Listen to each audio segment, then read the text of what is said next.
If you want something from somebody who's powerful, if you think of what they need, what their interests are, what they lack, then you've got a good proposal. If you, in your proposal, and you're asking for them to do something for you, if what you're offering is to save them time, to make it so it's not so exhausting, you can organize something for them, that'll have a lot of power, that'll have a lot of impact, because that's in everybody's self-interest today.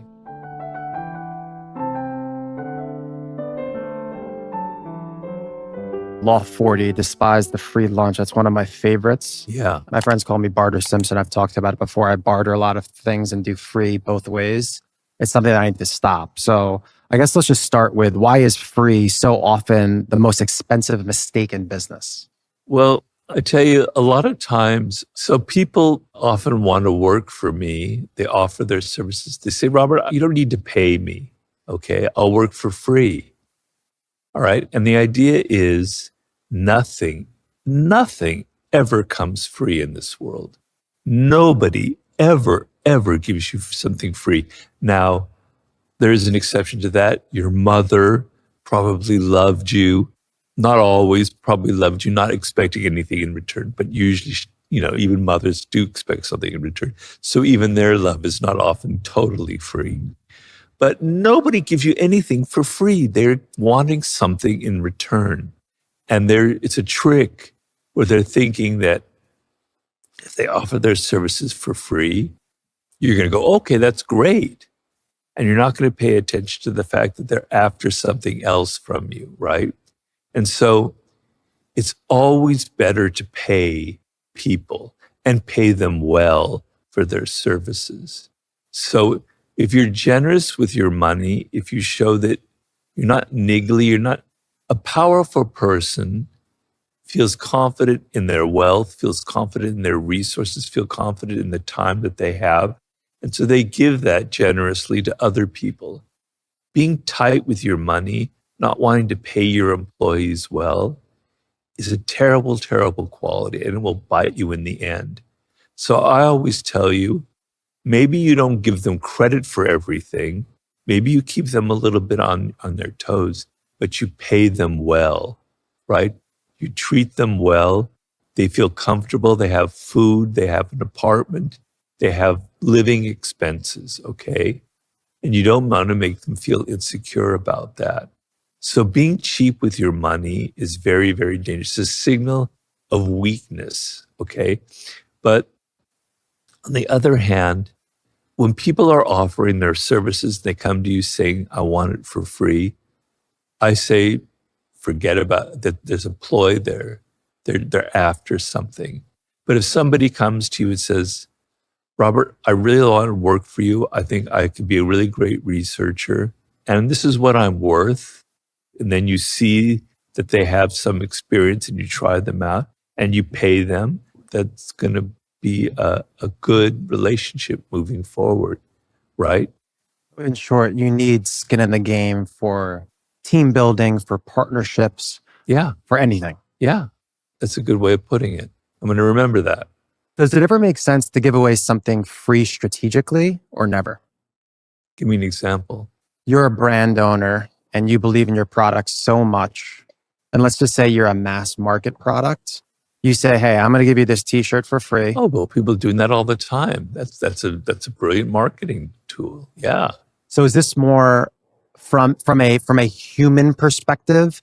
Because humans ultimately at the core have a dark side, per what you said, versus a business strategy or a product, which obviously the product has no. Well, if you're the buyer of the product, you should be a little bit wary that they're giving it to you for free, because they're going to come after you now. I gave you my book for free. Maybe I'm after something. Maybe I'm after you being kind of gentle with me and having a good interview. So you have to be a little bit wary of that free gift. Guys, Robert gave me a beautiful limited edition 48 Laws of Power where you flick the pages. It's his face on one. What was the other face? Machiavelli, was it? Machiavelli is beautiful. I'm gonna post that on the internet and give some distribution and you see, hopefully sell you some books. Well, it's already. You don't need to sell any books, but I'm just saying. Okay. I want to go into another law in conjunction with despise the free lunch. When asking for help, appealing to self-interest, never to mercy. What is kind of the biggest lesson for power behind that? Well, if you want something from somebody who's powerful, let's say you want them to fund your movie or whatever, you go to them and you go, I kind of helped you out a little bit in the past, once before, or my brother worked for you and did a really great job. Can I get some help now for my project? Almost saying you deserve it because you did something for them in the past. Terrible, terrible approach. Terrible, the worst approach. Nobody wants to feel like they owe you anything, all right? And nobody really feels much gratitude. But the smart approach is you want funding for that movie or for a project. You do some research. And I tell you, research in any business before you approach somebody for a job or anything is absolutely essential. I find out this is something that he needs. He's always been trying to break into the movie business. He hasn't been successful. Okay. All right. I'm going to package this as a way where I'm going to give you credit as a producer on this picture. I'm going to let you have this perk or that perk, or you'll get to meet Sydney Sweeney or whoever it is, right? Whatever their self-interest is, whatever they need, whatever they don't have. If you think of what they need, what their interests are, what they lack, then you've got a good proposal. I'll tell you, when you're in a position of weakness, you're starting out and you're approaching powerful people, okay? What is the self-interest that kind of ties most powerful people together? They don't have enough time. They are too busy. We all know what that. You know that. I know what that's like.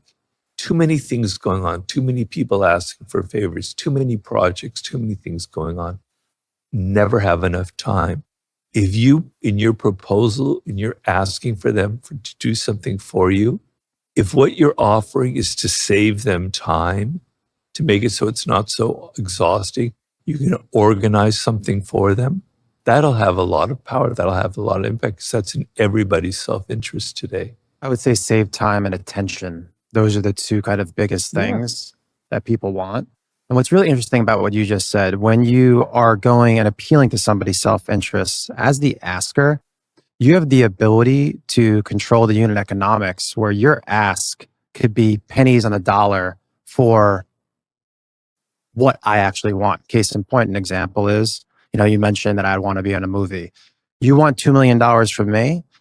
I could say, I've always wanted to be an author. Robert, I'm a huge fan. Why don't you let me write the forward? What's the reality? How much does the forward cost? It costs you nothing. It's obviously real estate in your book. I have no economic participation, but I'm making no money. You're getting your $2 million. So you can really arbitrage making money through being super strategic in the favor. Tap into, I always say all the time that you have to understand and know like your bullets in the chamber. You're a basketball fan. Who do I know that's a basketball player that I can introduce you to? Yeah. Stuff like that. That's my weakness.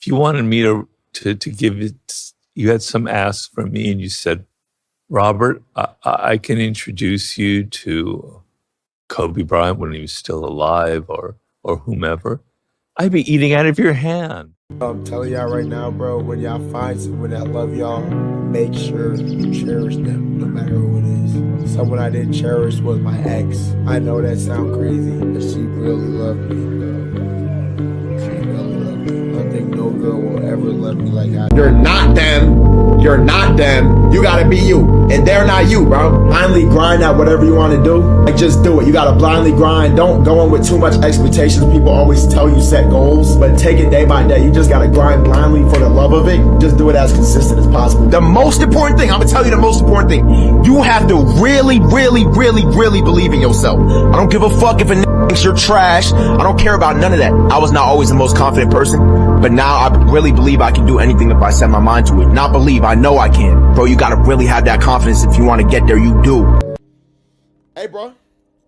You can do it. You can do anything. Any of y'all can do anything, I promise. I swear to you, it's just about how much you put into it and how much you want it and how confident you are, how determined you are. Align your words with your thoughts, with your actions. All of that got to be on the same page. If you're telling yourself you're going to be a #1 streamer and you thinking you're going to be a #1 streamer, but you're not doing the actions to be a #1 streamer, you're not going to do it. If you're putting in the work to become the best basketball player and you're talking like, yo, I want to be the best, but you're not truly thinking it in your head, you're not going to do it. Like I didn't truly believe that shit. If you don't truly believe that shit, it can't happen. It don't matter if no one else believe it, my nigga. If you don't truly believe that shit, it can't happen, bro. It can't happen. It don't matter what nobody else think. Your New Year's resolution? What are you asking? I want to be the best, man. You just gotta go, bro. No cap. You just gotta go and you gotta do it. Stop comparing yourself to people that's bigger. You know, life is life, man. I'm proud of you, even if you're failing, which you can't really fail.